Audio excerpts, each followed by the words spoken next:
मेरे काले लंबे बाल राजा छूने नहीं दूंगी, मेरे काले लंबे बाल राजा छूने नहीं दूंगी।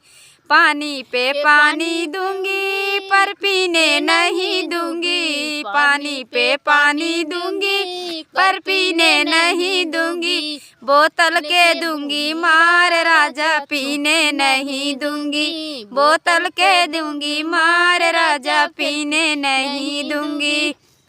मेरे काले लंबे बाल राजा छूने नहीं दूंगी, मेरे काले लंबे बाल राजा छूने नहीं दूंगी।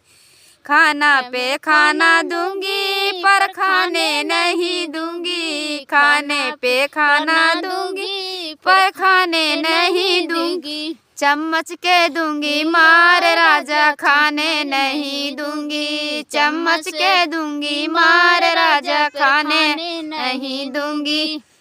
मेरे काले लंबे बाल राजा छूने नहीं दूंगी, मेरे काले लंबे बाल राजा छूने नहीं दूंगी।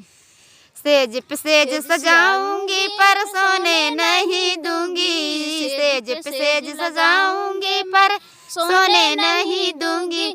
तकिया के दूंगी मार राजा सोने नहीं दूंगी, तकिया के दूंगी मार राजा सोने नहीं दूंगी।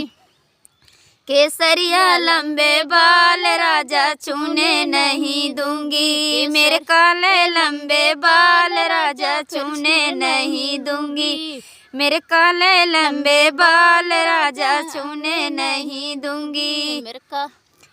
तो बहुत ही प्यारा चुटकुला नाच गीत पति पत्नी का आप लोग ज़रूर सुनिएगा। और आज काफ़ी दिन के बाद हमारी दीदी जी आई हैं हमारे साथ, क्योंकि काम काज में बहुत ज़्यादा व्यस्त थी, इसलिए नहीं आ पाई। और हम लोग का गीत अब बहुत ही सुंदर सुंदर जाएगा, आप लोग ज़रूर सुनिएगा।